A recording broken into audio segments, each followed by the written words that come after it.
E quando o Senhor entendeu que os fariseus tinham ouvido que Jesus fazia e batizava mais discípulos do que João, ainda que Jesus mesmo não batizava, mas os seus discípulos, deixou a Judeia, e foi outra vez para a Galileia. E era-lhe necessário passar por Samaria.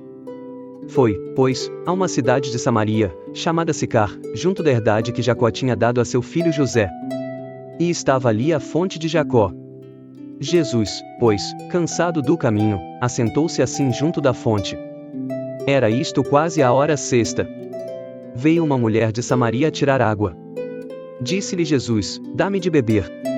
Porque os seus discípulos tinham ido à cidade comprar comida. Disse-lhe, pois, a mulher samaritana: como, sendo tu judeu, me pedes de beber a mim, que sou mulher samaritana? Porque os judeus não se comunicam com os samaritanos. Jesus respondeu, e disse-lhe: se tu conheceras o dom de Deus, e quem é o que te diz, dá-me de beber, tu lhe pedirias, e ele te daria água viva. Disse-lhe a mulher: Senhor, tu não tens com que atirar, e o poço é fundo, onde, pois, tens a água viva?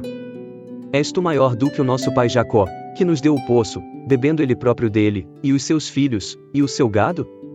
Jesus respondeu, e disse-lhe: qualquer que beber desta água tornará a ter sede. Mas aquele que beber da água que eu lhe der nunca terá sede, porque a água que eu lhe der se fará nele uma fonte de água que salte para a vida eterna. Disse-lhe a mulher: Senhor, dá-me dessa água, para que não mais tenha sede, e não venha aqui tirá-la.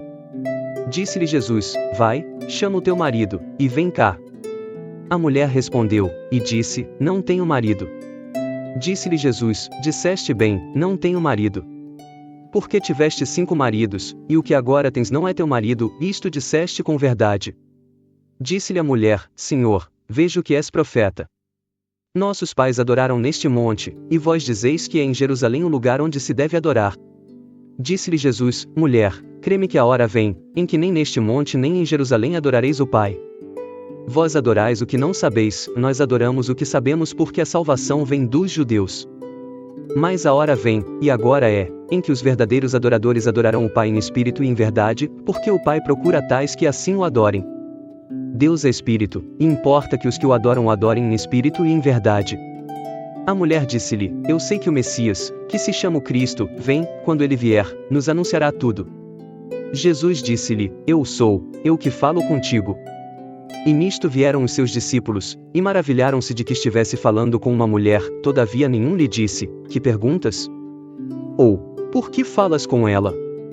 Deixou, pois, a mulher o seu cântaro, e foi à cidade, e disse àqueles homens: vinde, vede um homem que me disse tudo quanto tenho feito. Porventura não é este o Cristo?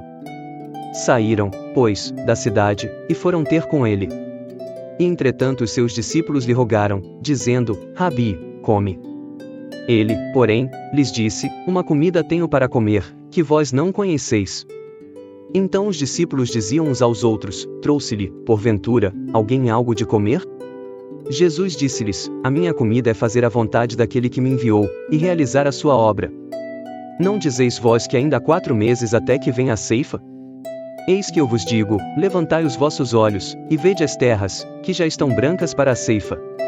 E o que ceifa recebe galardão, e ajunta fruto para a vida eterna, para que, assim o que semeia como o que ceifa, ambos se regozijem. Porque nisto é verdadeiro ditado, que um é o que semeia, e outro o que ceifa. Eu vos enviei a ceifar onde vós não trabalhastes, outros trabalharam, e vós entrastes no seu trabalho. E muitos dos samaritanos daquela cidade creram nele, pela palavra da mulher, que testificou: disse-me tudo quanto tenho feito. Indo, pois, ter com ele os samaritanos, rogaram-lhe que ficasse com eles, e ficou ali 2 dias. E muitos mais creram nele, por causa da sua palavra. E diziam à mulher: já não é pelo teu dito que nós cremos, porque nós mesmos o temos ouvido, e sabemos que este é verdadeiramente o Cristo, o Salvador do mundo.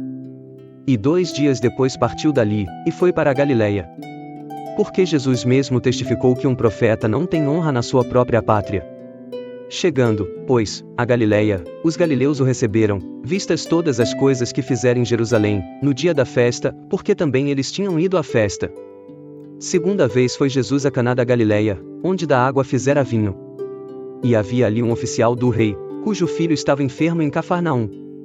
Ouvindo este que Jesus vinha da Judéia para a Galiléia, foi ter com ele, e rogou-lhe que descesse, e curasse o seu filho, porque já estava à morte. Então Jesus lhe disse: Se não virdes sinais e milagres, não crereis. Disse-lhe o oficial: Senhor, desce, antes que meu filho morra. Disse-lhe Jesus: Vai, o teu filho vive. E o homem creu na palavra que Jesus lhe disse, e partiu. E descendo ele logo, saíram-lhe ao encontro os seus servos, e lhe anunciaram, dizendo: O teu filho vive. Perguntou-lhes, pois, a que hora se achará melhor? E disseram-lhe: Ontem às 7 horas a febre o deixou. Entendeu, pois, o pai que era aquela hora mesmo em que Jesus lhe disse: O teu filho vive, e creu ele, e toda a sua casa. Jesus, novamente, fez este segundo milagre, quando ia da Judéia para a Galiléia. João 4:40-54